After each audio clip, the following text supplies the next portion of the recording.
লবণ এত চমৎকারী কেন? আর লোক এটা থেকে এত তাড়াতাড়ি কোটিপতি কিভাবে হয়ে ওঠে?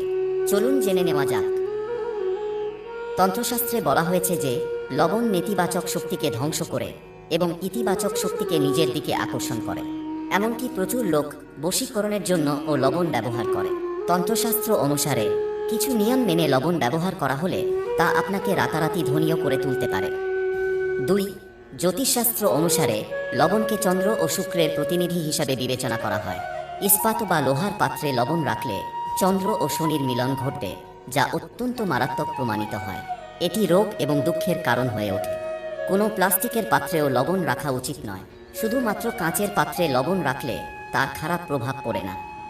3. আমাদের জীবনে অনেক সময় অর্থের অভাব হয়, যার কারণে আমাদের অর্থনৈতিক অবস্থা খারাপ হয়।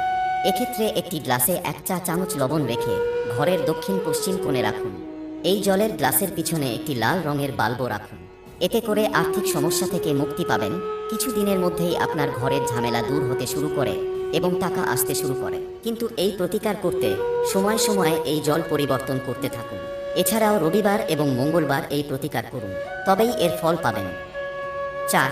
যারা চাকরি পাচ্ছেন না বা ব্যবসায় ক্ষতির সম্মুখীন হচ্ছেন, তাদের জন্য শাস্ত্রে এর প্রতিকার দেওয়া হয়েছে। এর জন্য আপনাকে আপনার হাতে পিষাই করা লবণ নিতে হবে এবং আপনার মাথার উপর 3 বার ঘোরাতে হবে। তারপর এই লবণটি দরজার বাইরে ফেলে দিন। এভাবে টানা 3 দিন করুন। যদি এটি সাহায্য না করে, তবে আপনার মাথা থেকে লবণ সরিয়ে টয়লেটে ফ্লাশ করুন।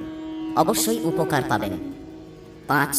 লবণ এবং কাঁচ উভয়ই রাহুর কারক হিসাবে বিবেচিত হয়। তাই কাঁচের কাপে লবণ ভরে টয়লেট বা বাথরুমে রাখলে সেখানে নেতিবাচক শক্তি নষ্ট হয়ে যায়, কারণ রাহুর বেশিরভাগ খারাপ প্রভাব বাথরুম থেকেই আসে।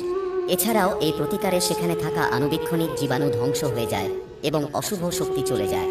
প্রতি মাসে কাপের লবণ পরিবর্তন করুন এবং পুরানো লবণ ফেলে দিন। 6. লবণ ঘর থেকে নেতিবাচক শক্তি দূর করতে কাজ করে। এজন্য ঘর মোছার সময় জলে 1 চিমটি লবণ মিশিয়ে নিন। সপ্তাহে 2 বার এটি করলে ঘরে পজিটিভ এনার্জি আসে। কথিত আছে যে ঘরে লবণ মিশ্রিত জলের পোছা লাগালে শীঘ্রই ধন প্রাপ্তি হয়। ঋণ থেকে মুক্তি পেতে প্রতি রবিবার লবণ জল দিয়ে ঘর মুছুন। এতে আপনার টাকা সংক্রান্ত সমস্যার সমাধান হবে। এর সাথে আপনি ঋণ থেকে মুক্তি পাবেন। 7. লবণ পড়া ভালো নয়। বুলগেরিয়া, ইউক্রেন এবং রোমানিয়ার মতো দেশগুলিতে এটি দুর্ভাগ্য এবং অশান্তির চিহ্ন হিসাবে বিবেচিত হয়। এমনকি আমাদের ধর্মীয় শাস্ত্রেও এর পতন অশুভ বলে বিবেচিত হয়েছে। লবণ পড়া চন্দ্র ও শুক্র উভয়কেই দুর্বল করে। 8. সোজা হাতে কখনোই নুন দেওয়া উচিত নয়। বলা হয়ে থাকে সোজা হাতে লবণ দিলে মানুষের সাথে ঝগড়া হয়। রাতে ঘুমানোর আগে লবণ জল দিয়ে হাত পা ধুলে ভালো ঘুম হয়। এর পাশাপাশি রাহু কেতুর উপদ্রব কমে। দারিদ্র্য দূর করতে এবং উন্নতি পেতে তন্ত্রশাস্ত্রে লবণের টোটকা খুবই কার্যকর বলে মনে করা হয়। এজন্য কাঁচের কাপে লবণ ভরে তাতে 4-5টি লবঙ্গ রেখে দিন। এতে করে ঘরে লক্ষ্মী মায়ের কৃপা থাকে এবং টাকা দিন রাত দ্বিগুণ হয়। 9. অনেক সময় কোনো কারণ ছাড়াই মনের মধ্যে অস্থিরতা দেখা দেয়। এর ফলে ব্যক্তি মানসিক উদ্বেগ ও চাপে নিমগ্ন হয়ে পড়ে। এই অবস্থায় আপনার 1 হাতের মুঠিতে লবণ নিন এবং এটি 7 বার নিজের উপর ঘুরিয়ে দিন। এরপর ওয়াশ বেসিনে ঢেলে কিছুক্ষণ জল ঝরতে দিন। অস্থিরতা কিছুক্ষণের মধ্যেই পুরোপুরি চলে যাবে। 10.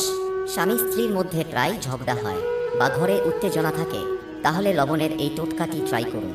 একটি কাচের বাটি বা গ্লাসে গোটা লবণ রাখুন এবং আপনার শোবার ঘরের কোণে রেখে ঘুমান। এতে স্বামী স্ত্রীর মধ্যে ভালোবাসা বাড়ে। 11. আপনি যদি একজন ব্যক্তিকে পছন্দ না করেন, তবে তার লবণ খাবেন না। কোনো পাপী পুরুষের বাড়িতে কখনো লবণ খাবেন না, নইলে আপনার জীবনও তার মতো হয়ে যাবে। যেখানে সেখানে লবণ বা নোনতা খাবেন না, এই বিষয়টি সবসময় মাথায় রাখবেন। বাধ্য হয়ে বা চাপে কারো লবণ খাবেন না, এতে আপনার বড় ক্ষতি হতে পারে। যার আচার আচরণ ভালো এবং যে ধর্ম অনুযায়ী আচরণ করে, তার লবণ খাও। 12. সপ্তাহে 1 বার যদি শিশুদের স্নানের জলে 1 চিমটি লবণ দিয়ে স্নান করানো হয়, তাহলে তাদের খারাপ নজর লাগবে না। এর একটি বৈজ্ঞানিক কারণও রয়েছে, যাতে তারা অ্যালার্জি সংক্রান্ত কোনো রোগে আক্রান্ত না হয়। এছাড়া আপনার বা কোনো শিশু কারো নজরে পড়লে তা থেকে বাঁচতে 1 চিমটি লবণ 7 বার মাথার উপর ঘুরিয়ে প্রবাহিত জলে ফেলে দিন। এতে খারাপ নজর দূর হবে। 13. কেউ যদি দীর্ঘ অসুখে ভুগে থাকেন, তাহলে তার মাথার কাছে কাঁচের পাত্রে লবণ রাখুন। 1 সপ্তাহ পর সেই লবণ পরিবর্তন করে আবার রাখুন। ধীরে ধীরে স্বাস্থ্যের উন্নতি হতে শুরু করবে। এই প্রতিকারের সাথে সাথে চিকিৎসার পরামর্শ নিতে থাকুন।